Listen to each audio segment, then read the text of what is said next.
Hey, what's up guys? Welcome back to the channel. In today's video, I got invited to interview the game director of Delta Force. His name is Shadow, and they let me ask him some questions.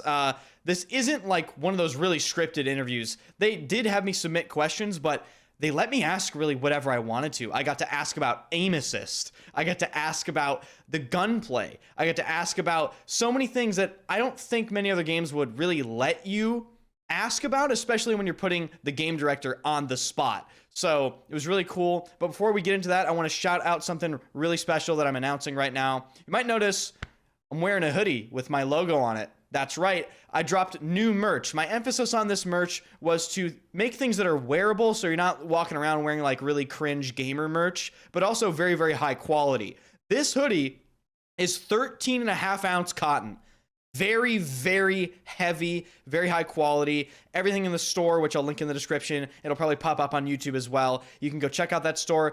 Beanies, hoodies, sweatshirts, t-shirts, the whole 9 yards. So go check out my merch. Use code BFCM at checkout to save 10%. That ends December 2nd. So get the discount while you can and enjoy the interview. Great. Well, we've got another content creator. Our last set of questions here. We're bringing in Inders. Inders, I hope you're doing well, my man. Want to give you the floor. Ask whatever questions you have about the PC Open Beta. Well, the first question I'll ask is, will you be able to change weapon attachments in the middle of the round? A lot of my community are wondering. They are very thankful for the changes you've made with the multiple loadouts being available, but people are still asking, what about attachments mid-game? 我们在游戏里面先会提供局内的自定义枪械方案这个功能，所以说在游戏里面，大家可以看到在局外所装备的一些枪械的一些方案，在游戏里面已经可以自动去选择你所喜欢的武器和这些战术的道具。然后更远的未来，可能经过2个版本左右，在游戏里面会实时去更改游戏里面一些配件，包括载具里面的一些配件。Great, that sounds absolutely fantastic. So my community has reiterated to me they're concerned about the strength of aim assist, and I'm concerned about it as well, just because this is a cross-play game and other games. Could you explain what types of aim assists are available in Delta Force? 我觉得手柄的辅助的功能，其实我们现在在做一定的平衡性的测试，包括里面怎么样去跟键盘的这种优势怎么样去做区别，所以说我们在很努力的在去做。Okay, thank you. I'm glad to hear fairness in particular mentioned there. Will Delta Force have smaller game modes?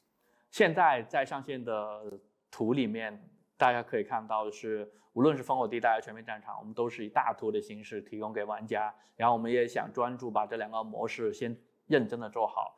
但是我觉得在明年的年中的时候，会有一些小地图或者小的一些模式出现，然后在包括可以提示的时候，在下一个 season， 其实我们会更新一个小图的竞技的玩法给到用户，然后去做一定的尝试。Are you considering any changes to Delta Force's gunplay? Because coming from other games and playing Delta Force, I noticed that even submachine guns, if they're built correctly, they can reach out to great distances, over 100 meters. Do you consider that to be an issue? 这些平衡性的问题，其实我们在之前的阿尔法测试里面也发现了，所以说在现在，其实我们已经对武器这些东西做了一定的平衡性的修改。然而上线之后呢，其实我们也会根据外网玩家的一些数据和一些反馈，然后继续要做平衡性修改。然后这个平衡性修改，其实只要我们接收到的反馈，其实很快，其实可能在1周内，其实我们就会发布一定的一些更新。然后如果说更多的一些平衡性和更大规模的平衡性，我们也会在很快的版本，包括2周，甚至于说在1个月内，然后我们也会把这些东西给做好平衡。Oh wow, that's really fast. Do you think changing the gunplay would have to be a blanket change between the extraction mode and the Havoc Warfare mode? Because you don't want 2 different gunplays between 2 different modes, correct?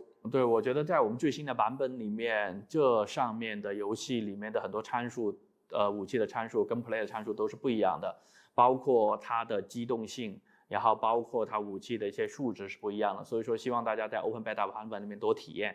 然后对于前面的烽火地带玩法来说，它是更多的是一些战术的一些体验，但对于全面战场来说，它更多的是一些激爽或者说更机动性更快的一些体验。然后我们都会对这两个玩法多一定的调教。Incredible. Inders, thanks for all the great questions. We love bringing content creators in here because you guys ask the best questions out there. Thanks for joining us. Thank you so much for having me on. And I just want to emphasize, I think it's amazing, the content creator interaction and just the interaction with the community in general that Delta Force has. I've never seen anything like it, and keep up what you're doing. So there you have it. Obviously, really cool experience. I've never been invited to interview anyone, especially a game director behind a game that I plan on playing. It was really natural. They just sort of brought me in. It was chill. Zoom call. They said, all right, we're about to record. You ready to ask questions? I said, okay, cool, let's go. And then the entire section you saw there was just how it went. They just edited out downtime. Unfortunately, I couldn't sit there and talk to him for an hour. I had so many questions, but a lot of the questions that I did ask, I got from you guys, either from the comment section, and some questions were my own, but I can't believe I was even allowed to ask some of these questions. Think about if I were to talk to a Call of Duty developer and ask them about aim assist. I couldn't get within like a 3-mile circle of them to ask that question. They would never, ever, ever allow it. The fact that these developers are just being put on the spot answering difficult and complex questions such as what to do with the gunplay, what to do with aim assist, what to do with all these other things, it really does speak to the communication and to the transparency of this game and to what they're trying to do. Now, just some closing thoughts about the technical test. Unfortunately, the technical test has ended. It went from the 24th to the 28th. I think the game is really solid. I think there still are some pretty obvious issues. I think the gunplay is a problem. He touched on that in the interview, and he acknowledged that they are aware of it. Some other things that I noticed while playing the technical test, I really do hope they button down their game modes for this game. There were 2 game modes that I played in the technical test. One was 32-player Conquest, and the other was this like really weird game mode called Siege, where it was basically Breakthrough, but you only had one sector, and if you captured all the points, the game ended. I think those game modes were both really, really bad. I hope they just hammer home internally that, hey, we don't really have to make these weird game modes. We can just do Breakthrough. We can just do Conquest. You know, the classic TDM, Domination, all those sort of things. Focus on that. Focus on the basics, and I think people will be happy. Gameplay-wise, they absolutely need to rework the bow character. I'm not sure what they're trying to do with that, but I would really like to see a complete rework on the bow character. There being a wall hack in the game is just really, really annoying, and I think there are better solutions to it, like a mini-map ping or maybe some elongated, like, radar or something like that. And truth be told, a lot of the problems with the game are pretty simple to fix, but a lot of them do stem from the abilities of the operators, which I've said this before, you know, get over it, operators are in the game. However, I and many other people would still prefer them to be removed, but that's not realistic. They're never going to remove them, so the only option is to balance them, and I think a lot of the abilities either just need increased cooldowns. I think maybe some classes need smoke grenade restrictions, because smoke was everywhere while playing. I'm talking about just, there was areas where I couldn't even see anything that's going on without the wall hack ability because of how much smoke was in that area. Briefly touching on the maps, I think the maps I got to play were pretty decent. I think the game modes were actually the problem there.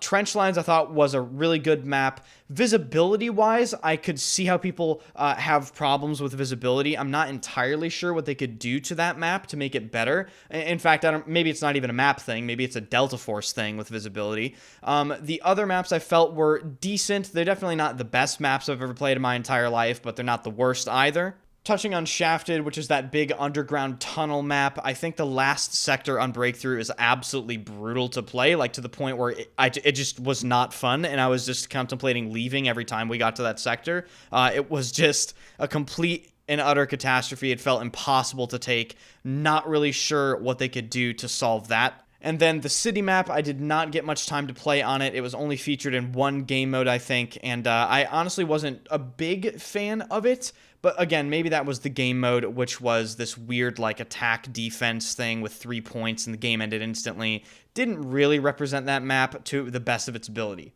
Overall, I am feeling pretty good about Delta Force. I do think the game not releasing with console access is going to be very, very controversial, and I do hope we get news on the console release date very soon, because if I've learned anything with my 6.5 years of content creation, it's that people are really, really impatient. Very impatient, and people are also very easily upset, and I do think the console release not being available immediately is going to be enough for some people to be turned off about the game. However, it is free to play, so it isn't like you have to wait and then pay money to play the game. You just unfortunately have to wait a certain amount of time, or an undisclosed amount of time, until the game releases. So definitely let me know your thoughts about the interview and Delta Force as a whole just before it releases on December 5th. Going to be reading a ton of comments on this video. And of course, please check out the merch. I really tried to make this high quality for you guys. I tried to offer decent wearable designs and great clothing options. Let me know what you think about that. And thank you so much if you do purchase the merch. Be sure to hit the like button, subscribe to the channel, and come to the streams. I stream every single day on this YouTube channel as well as on Twitch. Hope to see you guys there, and I will see you guys in the next video.